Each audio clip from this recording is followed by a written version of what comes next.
నేను చెప్తున్నా, గుర్తుపెట్టుకో. ఈ ఒక్క మాట కూడా మనసులో పెట్టుకో. నా తండ్రి నీకు చేసిన ప్రమాణం, నా తండ్రి నీకు చేసిన వాగ్దానం, అది 1, 2, 3, 10, 100, 1000. నీ విషయంలో ఎన్నైతే నీతో మాట్లాడాడో, ఎన్ని చేస్తానని నీకు చెప్పాడో, అవన్నీ ఖచ్చితంగా చేస్తాడు. మిస్ అవ్వదు. నువ్వు ఎన్ని మనవులు అడిగావో, న్యాయమైనవి, నీకు క్షేమకరమైనవి, నీ బిడ్డలకు క్షేమకరమైనవి, సమాజానికి దీవెనకరమైనవి, సంఘానికి క్షేమకరమైనవి, నువ్వు మోకరించి ఎన్ని ప్రార్థనలు చేశావో, ఎన్ని అడిగావో, నువ్వు అనుకుంటావు అవన్నీ గాలికి పోయినాయేమో అని. పొర్రపాటును కూడా పోవు. పరిశుద్ధుల ప్రార్థనలు ఆయన యొద్దకు ఎక్కి వెళతాయి. ప్రకటన గ్రంథము 8వ అధ్యాయము. ఒకసారి బైబిల్ తినానా, నువ్వు చేసే ప్రార్థనలు ఎటో గాలికి పోతానే అనుకుంటున్నావేమో. పొర్రపాటు నువ్వు నడుస్తా పలికినా, నువ్వు పరుండి దేవా నాకు సహాయం చేయయ్యా ఈ విషయంలోని నువ్వు పరుండి మొర్రపెట్టినా, నువ్వు పడకలో మొర్రపెట్టినా, నడకలో మొర్రపెట్టినా, మోకరించి మొర్రపెట్టినా, కూర్చొని మొర్రపెట్టినా, వాష్రూమ్లో స్నానం చేసుకుంటా అప్పుడేదో గుర్తొచ్చి దేవా నాకు ఇలా చెయ్యవా అని నువ్వు అక్కడ కోరినా, నువ్వు ఎక్కడ కోరినా నా తండ్రి అని నువ్వు పిలిచినప్పుడు ఏమి నా కుమారి అంటాడు ఆయన. నువ్వు ఏ స్థితిలో ఉండి నా తండ్రి అన్నప్పుడు ఏమి నా కుమారుడా అంటాడు ఆయన. నీవు చేసిన మనవి వినబడినది అంటాడు. వినలేకపోవటానికి ఆయన చెవులు మందంగా లేవు. తెలుసా మీకు? చేసి ఉన్న ప్రార్థన నేను మరచిపోయినా, నువ్వు మరచిపోవుగా నా మంచి నాయన. నాయనా, నాయన అంటే ఏంటో తెలుసా? నానా. తెలంగాణలో ఇప్పటికి కూడా నాయన అని పిలుస్తారు తండ్రిని. చేసి ఉన్న ప్రార్థన నేను మరచిపోయినా, నువ్వు మరచిపోవుగా నా మంచి నాయన. అవసరాన్ని తీర్చమనే నా దీనయాచన. అవసరాన్ని అంటే తెలుసా, ఎప్పటికప్పుడు చూడయ్యా అని అడుక్కుంటాను నేను, కానీ నా భవిష్యత్తు కూడా దాచి పెడతావు నాయన నువ్వు అని దాని అర్థం.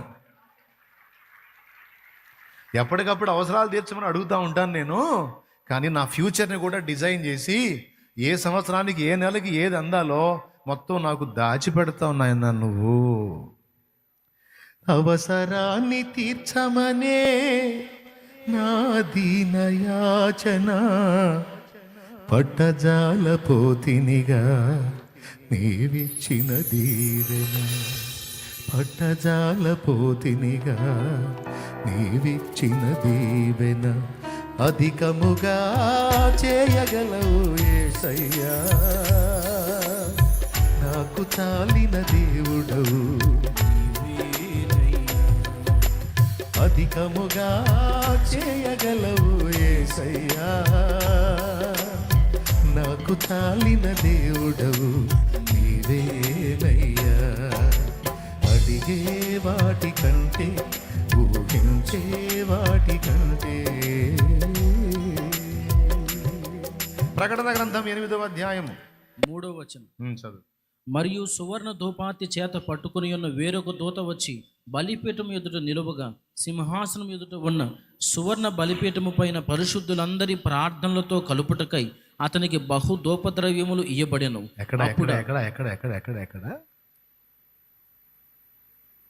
అప్పుడు ఆ ధూపద్రవ్యముల పొగ పరిశుద్ధుల. ఒక్కసారి ఆగు.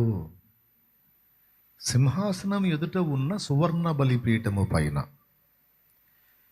పరిశుద్ధులందరి ప్రార్థనతో కలుపుటకై అతనికి బహుధూపద్రవ్యము లేవబడిన. పరిశుద్ధుల ప్రార్థనలు ఎక్కడికి వెళ్ళినాయి?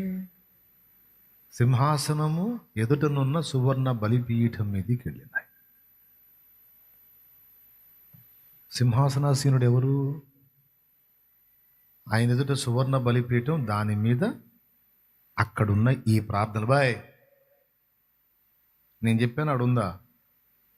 మరి నీకు పని చేస్తుందా? ప్రార్థన చేస్తే ఏమొచ్చింది? ప్రార్థన చేస్తే ఏమొచ్చి? ప్రార్థన ఆయన దగ్గరికి వెళ్ళిద్ది. తిక్కలోడా వెళ్ళిద్ది. వెళ్ళదని నిద్రలో కూడా అనుకోవద్దు. అబ్బా ఖచ్చితంగా వెళ్ళిద్ది. నువ్వు అడుగు, ఎన్ని అడుగుతావు అడుగు, మొత్తం అడగబెట్టుకుంటాడు.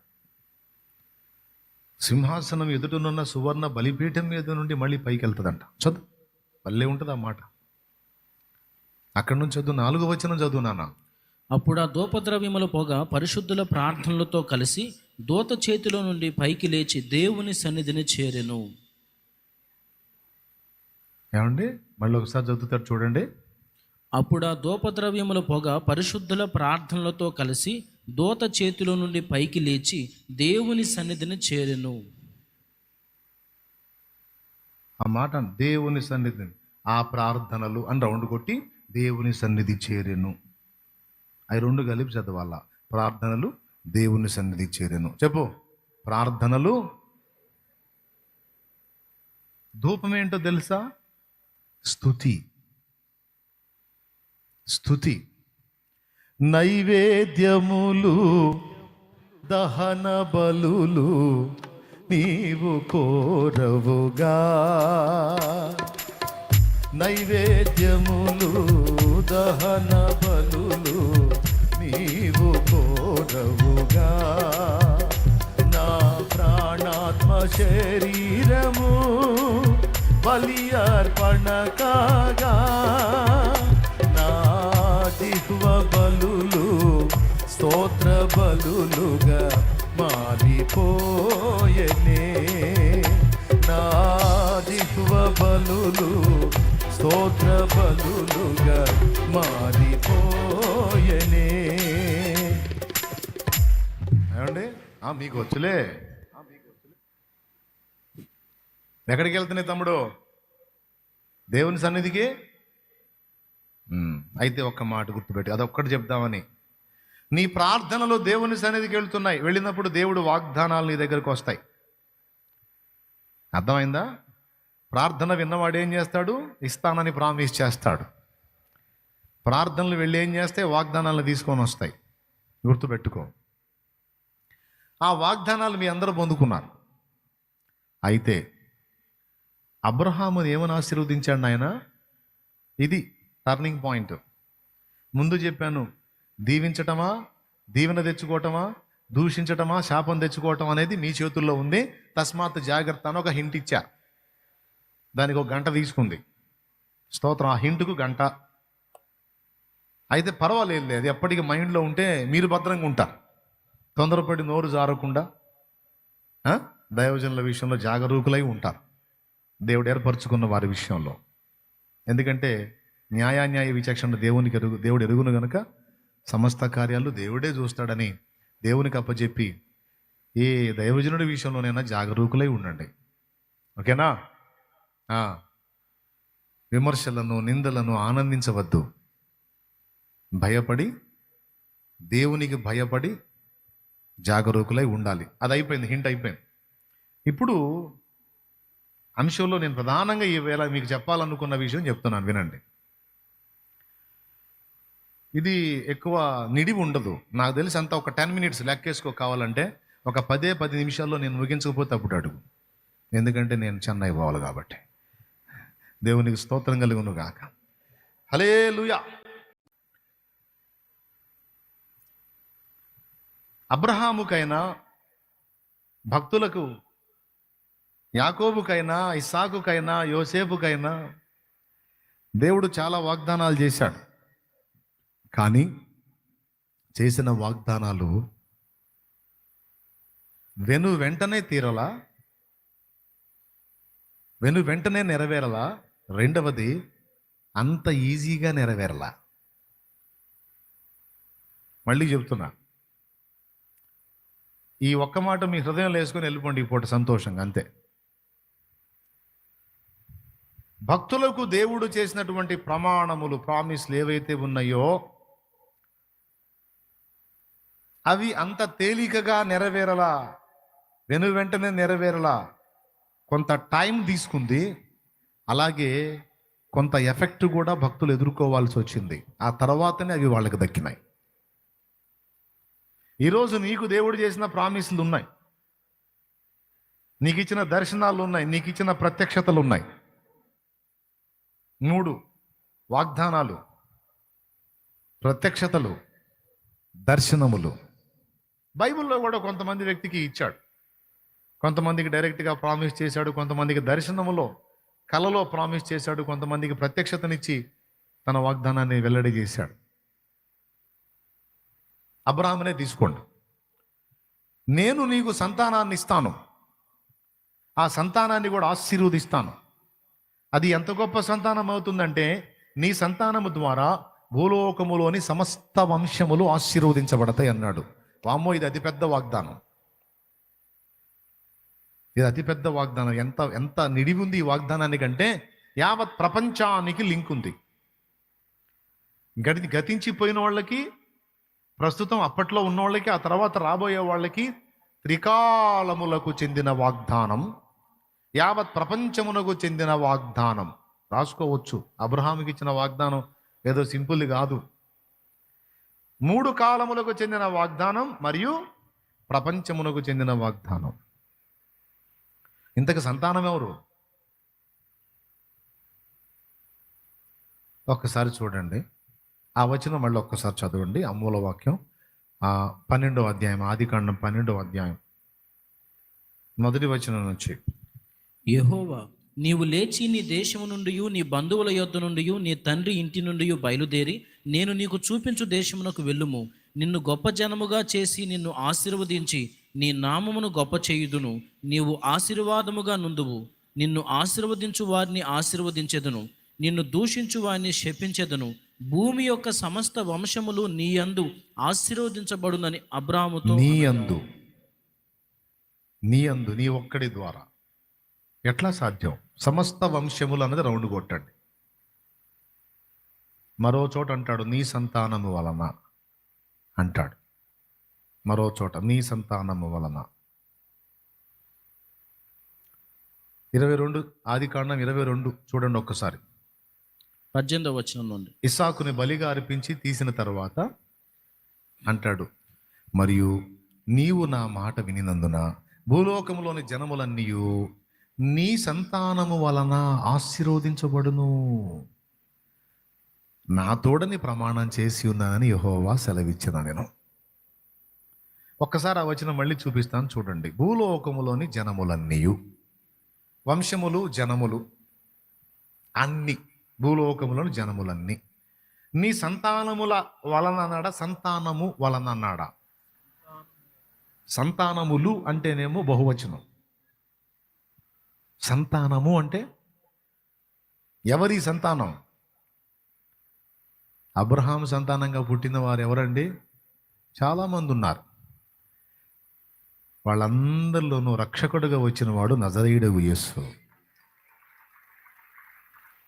మత్తయి సువార్త 1:1 అబ్రహాము కుమారుడగు దావీదు కుమారుడైన యేసుక్రీస్తు వంశావళి.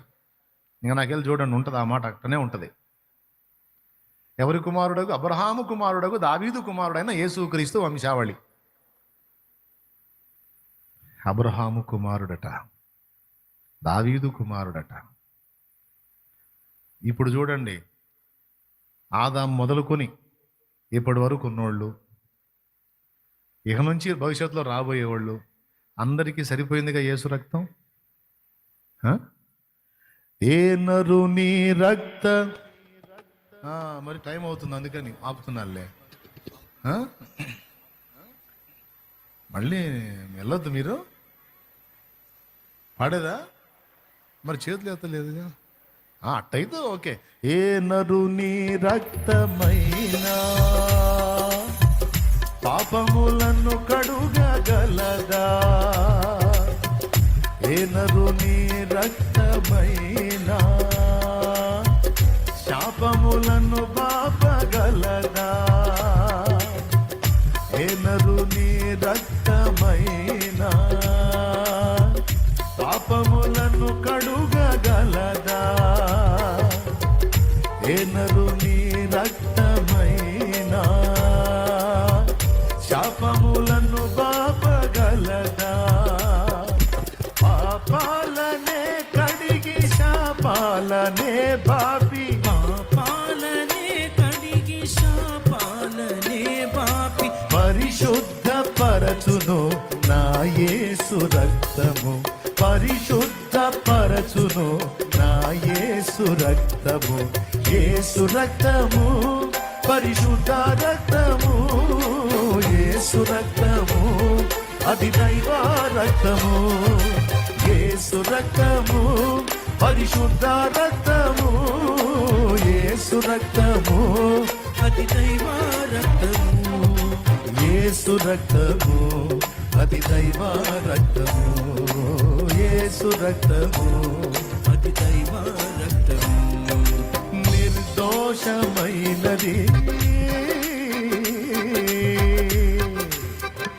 దేవునికి మహిమ. ఆయన రక్తంతో ఆదాం మొదలుకొని చివరి కాలం వరకు ఉన్న వ్యక్తులందరికీ ఆయన రక్తం వలన రక్షణ కలుగుతుంది. ఆ సంతానం ఎవరో కాదు, యేసే అంటాడు పత్రికలో పౌలు మహనీయుడు. దేవునికి మహిమ. ఓకేనా? ఎంత పెద్ద వాగ్దానం అండి. 3 కాలాలకు చెందిన వాగ్దానం, ప్రపంచం మొత్తానికి చెందిన వాగ్దానం. ఎంత పెద్ద వెయిట్ ఉందో వాగ్దానం. అంటే వాగ్దానం ఏంటంటే తెలుసా? ఒట్టు అని. మనకు ఒట్టు అంటే గట్టిగా అర్థమైంది. అందుకని నేను నీకు ఇలా చేస్తాను ఒట్టు అని. అట్లా నీ కూడా వాగ్దానాలు చేసి ఉండొచ్చు. అయితే అబ్రహాము పొందిన వాగ్దానం ఎలా స్వతంత్రించుకున్నాడు? 2 విషయాలు బాగా గుర్తుపెట్టుకోండి. మొదటిది, దేవుని సమయము కొరకు నిరీక్షించాల్సి వచ్చింది. బ్రదర్స్, సిస్టర్స్, దేవుని టైం కొరకు ఎదురు చూడాల్సి వచ్చింది. డింగమని అయిపోలా, వెయిట్ చేయాల్సి వచ్చింది. ఓకే, ఒకటి. రెండోది, అది పొందడానికి కొన్ని త్యాగాలు కూడా చేయాల్సి వచ్చింది, కొన్ని ప్రతికూలతలు కూడా ఎదుర్కోవాల్సి వచ్చింది. ఇది రాసుకోమ్మా, ఇదమ్మా నోట్ చేసుకోవాల్సింది. కొన్ని త్యాగాలు చేయాల్సి వచ్చింది, కొన్ని ప్రతికూలతలు కూడా ఎదుర్కోవాల్సి వచ్చింది. ఓకేనా?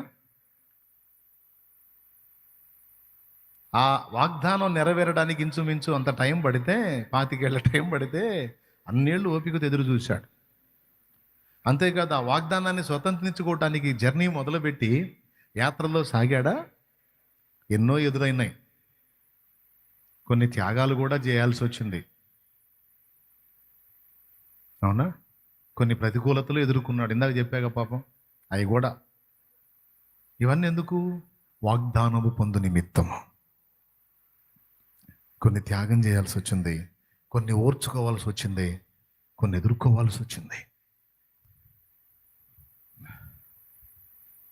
ఈ 3 అయిపోయిన తర్వాత చివరికి వాగ్దానం నెరవేరిందా లేదా? అందరు చెప్పాలి. 100% నెరవేరింది. ఈరోజు కూడా ప్రపంచంలో ఎక్కువ మంది ప్రజలందరూ ఎవరంటే అబ్రహామును సంతతే, విశ్వాసమును బట్టి. తెలుసా? మాట ఇస్తే తప్పడు. ఎవరో మన దేవుడు. దాన్ని పొందుకోవడానికి 1 నిరీక్షించాల్సి వచ్చింది, 2 కొన్ని త్యాగాలు చేయాల్సి వచ్చింది, కొన్ని ప్రతికూలతలు, 3 విషయాలు. నంబర్ 1 రాసుకోండి. దేవుడు అనుగ్రహించేంత వరకు నిరీక్షించుట 1. రెండవది, దాన్ని పొందడానికి అవసరమైతే కొన్ని త్యాగాలు చేయవలసి వచ్చుట 2. మూడవది, కొన్ని ప్రతికూల పరిస్థితులు, కొన్ని శోధనలు కూడా ఎదుర్కొనవలసి వచ్చుట 3. ఈ 3 ఆయన కలిగి ఉండి ఆ వాగ్దానాన్ని లేదా ఆ ఒట్టుని, ఆ ప్రామిస్ని సాధించుకోవడానికి అసలు కారణం ఏంటో తెలుసా? విశ్వాసం. విశ్వాసం. ఆ విశ్వాసం అనేది ఒక్కటి పట్టుకున్నాడు. విశ్వాసం ఉంది కాబట్టి నిరీక్షించగలిగాడు. విశ్వాసం ఉంది కాబట్టి ప్రతికూలతలను తట్టుకోగలిగాడు. విశ్వాసం ఉంది కాబట్టి త్యాగానికి కూడా సిద్ధపడగలిగాడు. ఇప్పుడు నీ సంతానం వల్ల భూలోకంలో నీ యందు అందరూ ఆశీర్వదించబడతారని చెప్పాడుగా ప్రామిస్లో. మరి ఇచ్చింది ఒకడిని, ఆ ఒకడిని బలి చేయమంటాడేంది? అంటే ఇందులో ఏదో తిరకాసు ఉంది. అందుకే వెనకాళ్ళ. అసలు నాకు ఇచ్చిన వాగ్దానం ఏంది? నిన్ను గొప్ప జనముగా చేస్తాను అన్నాడు. గొప్ప జనముగా చేస్తానని లేక లేక ఒక్కడిని ఇచ్చాడు. ఈ ఒక్కడిని వేసేయమంటాడేంది? మొరియా దేశం అందు నేను నీకు చూపించే పర్వతం మీద బలి ఇమ్మంటాడు. మరి ఈ ఉన్నవాడిని లేపేస్తే నెక్స్ట్ ఏంటి? ఇద్దరు ముసలాళ్ళం అయిపోయాం. అంటే ఇందులో ఏదో ఉంది. అంటే నీ త్యాగాలు కూడా అనవసరంగా చేపీడు దేవుడు. నీ చేత కొన్ని త్యాగాలు చేపిస్తాడు. ఆ త్యాగాలు కూడా అనవసరంగా జరగనీయుడు. ప్లాన్ ఉంటుంది. కొన్ని త్యాగాలు చేయమంటాడు. ఆ త్యాగాల వెనక కూడా నీ వాగ్దానం యొక్క నెరవేర్పు దాచబడి ఉంటుంది. ఏమైనా అర్థమవుతుందా నేను చెప్పేది? అర్థం కాకపోయినా చేయగలిగింది లేదు. టైం అయిపోయింది. 10 నిమిషాలు అయిపోయింది. ఏమండి? దేవునికి స్తోత్రం.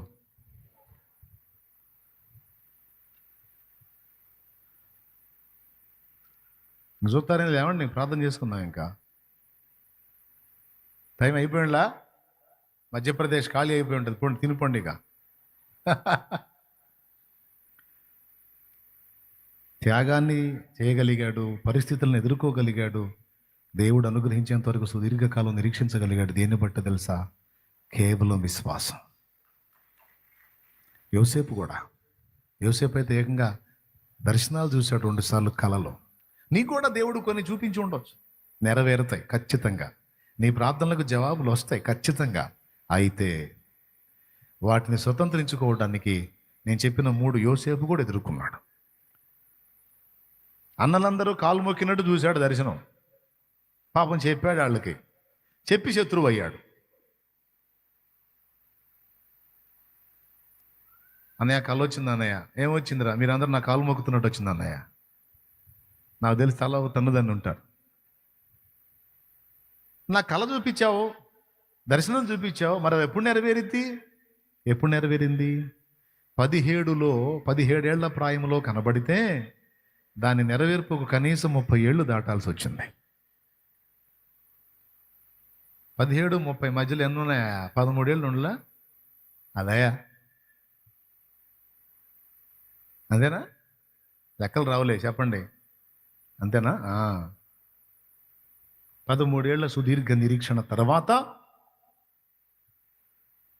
మరి ఈ మధ్యలో కొన్ని త్యాగాలు,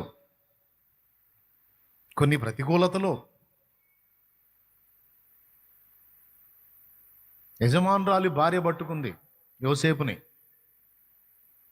యజమానుడికి చెప్పొచ్చు, అయ్యా నేను నిరపరాధిని, అమ్మగారే నన్ను బలవంతం చేశారు, నేను ఎరగనయ్యా అని చెప్పొచ్చు. కానీ త్యాగం ఏంటో తెలుసా? అక్కడ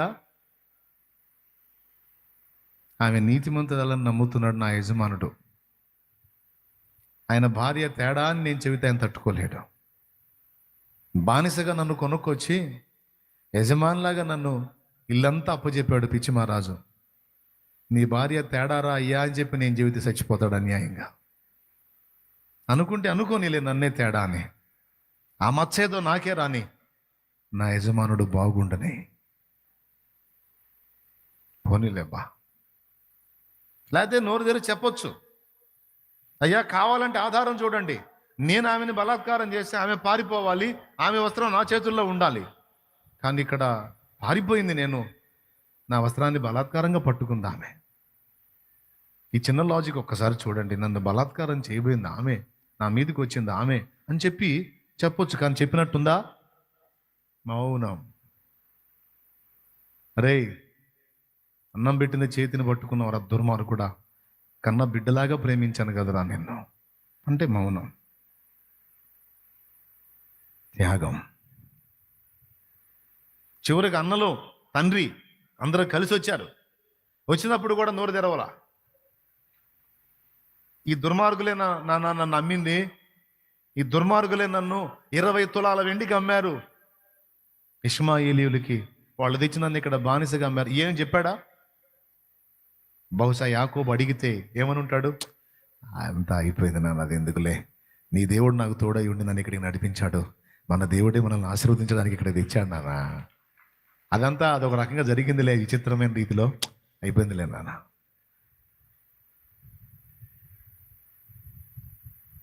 అన్నల్ని ఏమన్నాడు? నేను మిమ్మల్ని పోషించేదను అన్నాడు. మేఘాలలోన మెరుపుంచినావు, త్యాగాలయందేమా అనురాగాలుంచినావు. మేఘాలలోన మెరుపుంచినావు, త్యాగాలయందేమా అనురాగాలుంచినావు. సాగలేని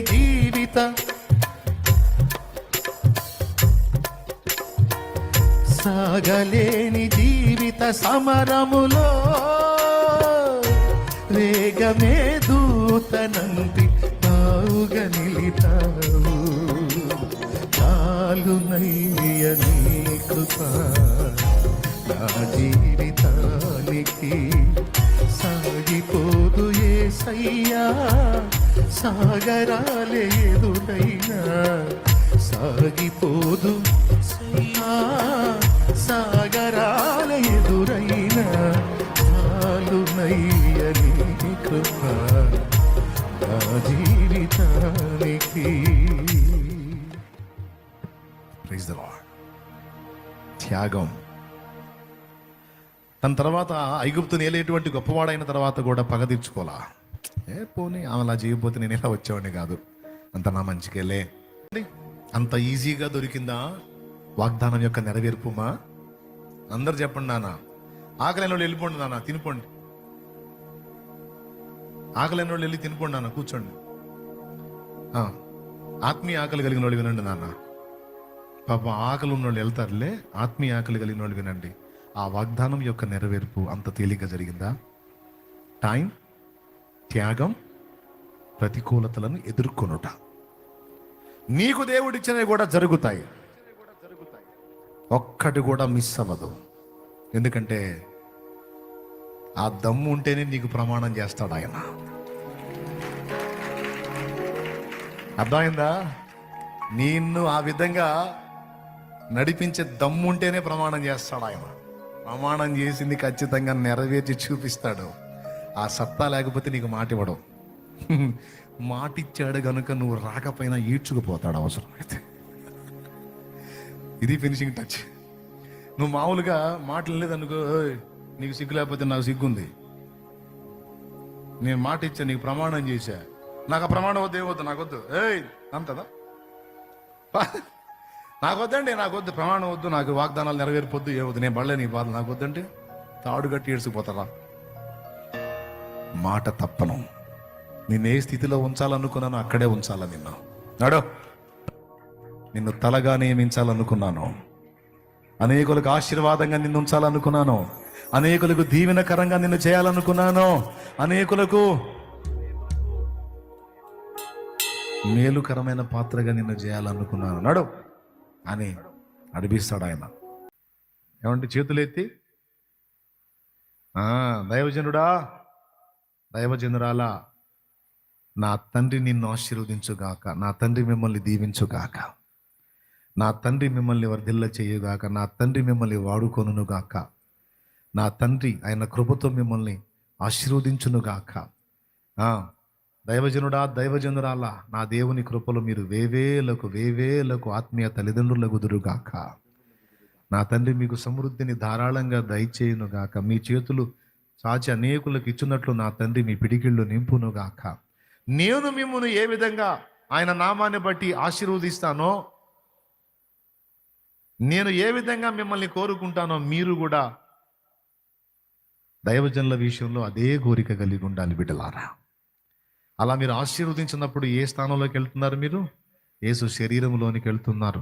గొర్రెపిల్ల భార్య స్థానంలో ఉండి, రాజు తర్వాత రాణి స్థానంలో ఉండి బ్లెస్ చేస్తున్నారు. ఖచ్చితంగా ఆశీర్వాదం వచ్చిందంతే. ఆమేన్. ఈ ఆశీర్వాదం నీ ఆశీర్వాదానికి కారణమైంది. అది రహస్యం. తొందరపడి అపార్థాలకు లోనవటం, నిందించటం, తృణీకరించటం, దైవజనుల జీవితాలతో ఆడుకోవడానికి ప్రయత్నించటం, దైవజనుల బిడ్డల్ని శోధించడానికి ప్రయత్నించటం, కనబడని శాపం అది. పొరపాటును కూడా దానికి తావివ్వకూడదు. నేను అభిషేకించిన వారిని ముట్టొద్దు అన్నాడు. కొంతమందికి దెబ్బ ఒక పక్క కొడుతున్న అర్థం కాదు, దెబ్బ తగులుతున్న అర్థం కాదు, సిగ్గు రాదు. ఒక పక్క ఎఫెక్ట్ పడతా ఉంటుంది, అయినా సరే అర్థం కాదు.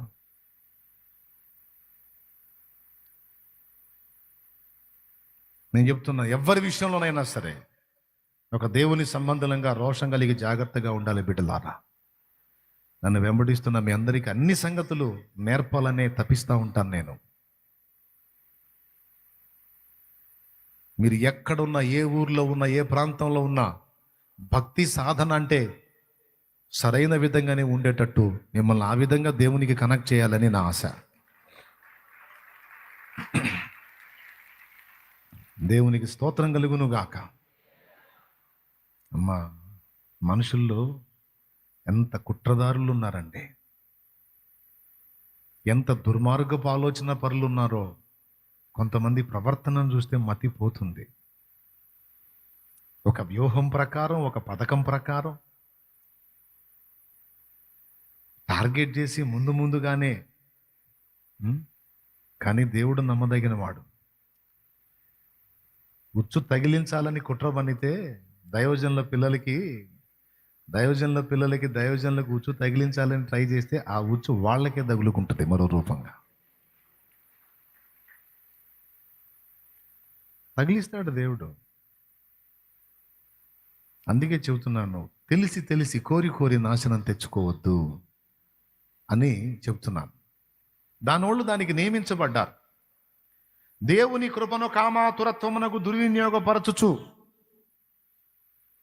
తమకు తామే నాశనం కలగజేసుకునే భ్రష్ట మూక కూడా ఒకటి ఉంది.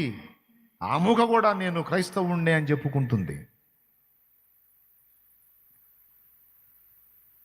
సంఘము ఇలాంటి వాటి మధ్యలో చాలా మెళకువగా, చాలా వివేకంగా నడుచుకోవాల్సిన సమయం.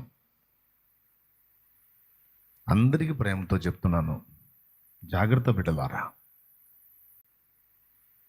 అందరికీ ప్రేమతో చెప్తున్నాను, జాగ్రత్త బిడ్డలారా, జాగ్రత్త. ఓకేనా? రైట్. ఈ విషయం నేర్చుకున్నారు కదా. ఇప్పుడు చెప్పండి, ఆశీర్వాదం ఎన్ని రకాలుగా వచ్చేదని చెప్పాను? అందరు నోరు తెరిచి చెప్పండి నాన్న. నంబర్ 1, దేవుని మాటకు విధేయత చూపడం ద్వారా. అంతకుముందంటే తిక్కలుగా నడిచావు, ఇప్పుడు దిద్దుకున్నావు. నా తండ్రి ఏం చెప్తున్నాడో అది చేయాలి, నేను ఎలా నడవమన్నాడో అలా నడవాలి, ఇది వదిలిపెట్టమన్నాడా వదిలేయాలి, అది చేపట్టమన్నాడా చేపట్టాలి అని నీ అడుగులు దిద్దుకొని యేసయ్య ఆలోచనల చొప్పున నువ్వు అడుగులు వేయి. నేను చెప్తున్నా, గుర్తుపెట్టుకో. ఈ ఒక్క మాట కూడా మనసులో పెట్టుకో. నా తండ్రి నీకు చేసిన ప్రమాణం, నా తండ్రి నీకు చేసిన వాగ్దానం, అది 1, 2, 3, 10, 100, 1000. నీ విషయంలో ఎన్నైతే నీతో మాట్లాడాడో, ఎన్ని చేస్తానని నీకు చెప్పాడో అవన్నీ ఖచ్చితంగా చేస్తాడు. మిస్ అవ్వదు. నువ్వు ఎన్ని మనవులు అడిగావో న్యాయమైనవి,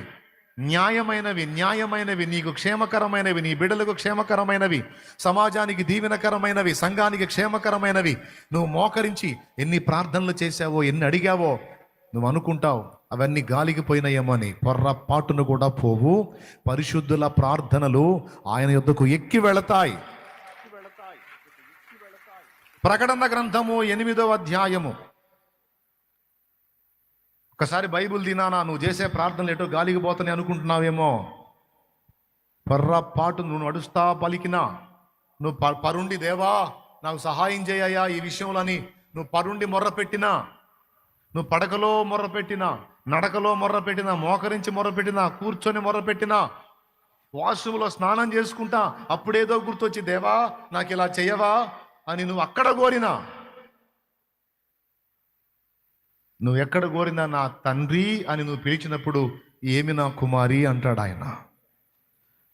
నువ్వు ఏ స్థితిలో ఉండి నా తండ్రి అన్నప్పుడు ఏమి నా కుమారుడా అంటాడు ఆయన. నీవు చేసిన మనవి వినబడినది అంటాడు. వినలేకపోవటానికి ఆయన చెవులు మందంగా లేవు. తెలుసా మీకు? చేసి ఉన్న ప్రార్థన నేను మరచిపోయినా నువ్వు మరచిపోవుగా నా మంచి నాయనా. నాయనా, నాయన అంటే ఏంటో తెలుసా? నాన్న